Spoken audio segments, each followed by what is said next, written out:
Zombie games are still a thriving genre. We've got tons of new titles to talk about. Hi folks, it's Falcon, and today on GameRanks, the top 10 new zombie games of 2019.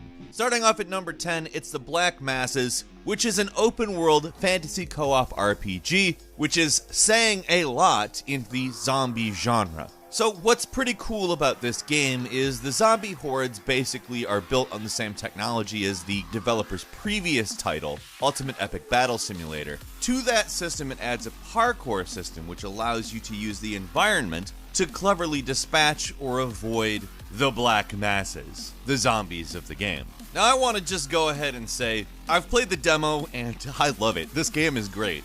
It is releasing soon, although it doesn't have a strict date. It says fall. It's a game that's, I think, really got a lot of potential. And in some cases, it even kind of feels like a physics puzzle game, despite the fact that that's really not what it is. But it just gives you so much to do in the context of a zombie horde game. I love it.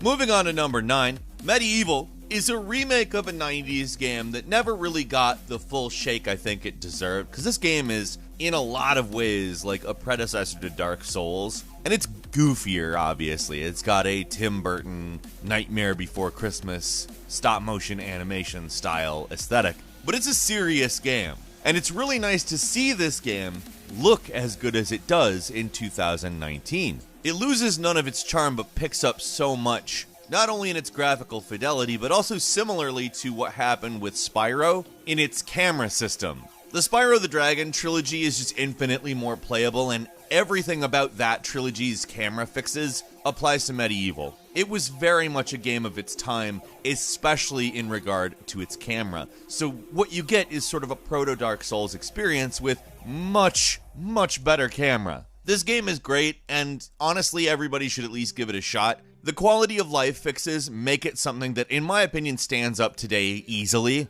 and it's perhaps one of the finest zombie killing experiences from the 1990s. And at number 8, Plants vs. Zombies Battle for Neighborville, which of course is not like some sort of absolute shock as to what it is. It's Plants vs. Zombies. If you've played it before, it's a co-op or competitive multiplayer game. There is also single player. It is still online, but multiplayer is when it is at its most fun, in my opinion. As far as Plants vs. Zombies goes, this version of it has got a good PvE zone. You can pick up a lot of loot there. It actually makes the game pretty interesting. If that's all you're looking for, this probably isn't the best game for you, though. It's just nice that it's there. Really, what you're coming for is the Plants vs. Zombies combat, which, as far as team-based shooters go, it's top tier. Somehow this game has managed to be like one of the better of this genre. And of course, zombies are in the title, so how could we not mention it? And at number 7 is They Are Billions, a steampunk strategy game. Essentially, you build. It's not entirely a city builder or anything like that. There's a large element of strategy and, of course, defense. But it is a really fun, enjoyable version of what you might expect here. Essentially, the main appeal of this game is that there are a lot of zombies on the screen at any given time when you're in defense mode, and it really works well. The elements of tower defense that integrate into the elements of a strategy type game mesh together in a manner that I quite enjoy. If anything, I would say maybe avoid the campaign mode. It's not really that interesting. The bulk of the good stuff in this game is in survival mode and just continually moving on in that mode. This game asks the question, can humanity survive after the zombie apocalypse? And it's up to you to answer it.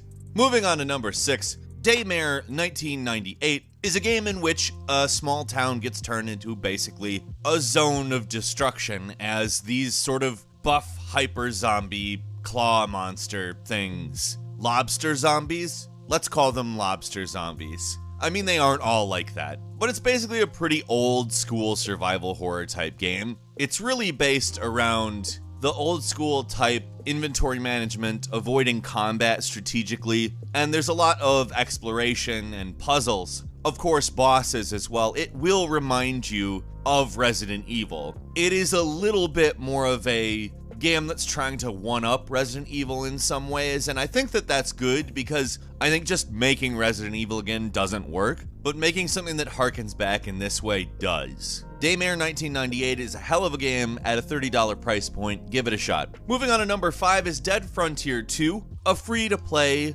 survival horror game that is developed by one guy. It was a game that got off to kind of a slow start, but as the year has gone on, things have gotten a lot better. In recent months, the developer has come in and added new features that people like, and in all honesty, just the look of the game, it's kind of shocking that one dude did it. It's of course oriented around resource management, and is very strict about how it handles its free-to-play elements, i.e., it doesn't make it possible to beat the game any quicker or provide any sort of an advantage, and so on. It's an open world game that, in all honesty, I think the most notable thing to talk about is that this game has been abandoned. People ended up hating the developer, and the developer actually came back, continued development, and has salvaged the reputation of the game. And I think for a single person to do that, it's more than admirable. Give it a shot. I just think that it deserves some support. It's free, play it, it's great. Coming in at number 4 is Hunt Showdown. This is a game that I think does a lot of interesting things. It's basically a competitive bounty hunting game, and while I wouldn't say it's exclusively a zombie game, there's certainly an element of that there. It is not a lot like what it started out as. It started out as like a spiritual successor to Darksiders, and what it is a competitive hunt the monster, get the bounty game, in which you are supposed to beat other players in a contest to hunt the most bounties. It really works well. This is one of those games that, like, it feels so different and yet so familiar. Like, at some points you'll think Red Dead Redemption, at others you'll think PUBG. It's just such a broad experience and yet an entirely unique one. You see a lot of people having trouble describing this game, and the reason why is I would call it basically a totally original game. Even if you're not looking for a zombie game, I would say The Hunt bears mentioning in most, hey, I'm looking for a new game lists. This is just such a different experience, and it will give you a nice little adrenaline rush quite often because there's almost a racing element to it at times. Give Hunt Showdown a shot, you won't regret it. Moving on to number 3, World War Z is kind of a chaotic, interesting level-based horde zombie shooter that kind of plays like Left 4 Dead and kind of plays like Days Gone. It's basically a large collection of experiences in which you have to plow through a kind of arcadey but also kind of overwhelmingly large amount of zombies. And I have to say, I really love a lot of these various ideas that are on display here, like the piling of zombies, of course, from the movie, but also the environments. Malls are, of course, a classic zombie staple, but it really works well in this game. And it's one of those games that you could describe by referencing other games. In fact, I did when I said World War Z and Days Gone. But I would say it's a little bit more than the sum of its parts, or at least a little different. Number 2 is Days Gone, a large open world, story-driven zombie horde defense / kind of action RPG, and also motorcycle repair simulator. And I say that because that's really what you're going to want to focus on. You need that motorcycle. You get one of them. If you leave it somewhere, it's staying there. If you break it, you gotta fix it because you aren't getting another one. And that's the most important thing. Well, maybe not the most important thing. The action in this game is actually really fun. I enjoy the horde mechanics that they've developed for it. And it manages to actually be very different from World War Z, which is something I was kind of worried about. It provides a kind of less event-oriented horde, instead feeling a lot more along the lines of a fluid experience. Both of these things, of course, have their charms.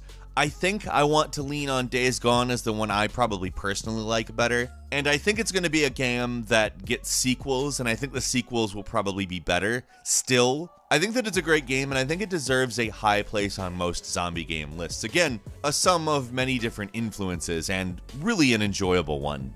And finally, number 1, the Resident Evil 2 remake. To call it just a remake, I think, is an understatement because this game is an overhaul. It is a streamlining. It is an indulgence of all of the best things that were Resident Evil 2. And man, does it ever hit hard. It is a beautiful game. It is a celebration of all things Resident Evil as far as I'm concerned. And I absolutely love it. I think that it's just phenomenal. I don't know what really to say about this game other than if you haven't played the Resident Evil 2 remake, you need to. If you're even vaguely interested in zombie games, it's the one to beat, as far as I am concerned, in 2019. It came out early in the year, and it's absolutely just held the crown this whole year. It's incredible, and I can't recommend it enough.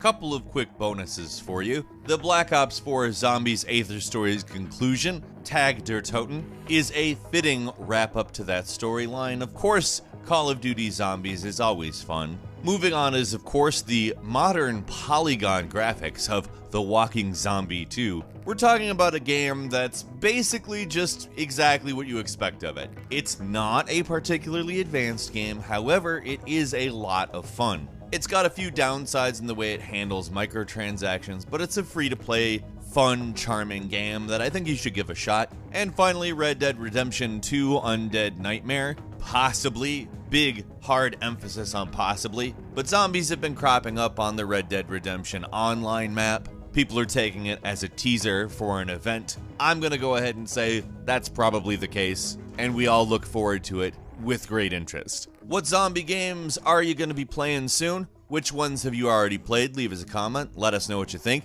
And if you like this video, please click like. If you're not subscribed, now's a great time to do so. We upload brand new videos every day of the week, and the best way to see them first is, of course, a subscription. So click subscribe, and don't forget to click the notification bell. As always, thank you very much for watching this video. I'm Falcon. You can follow me on Twitter at Falcon the Hero, and we'll see you next time right here on GameRanx.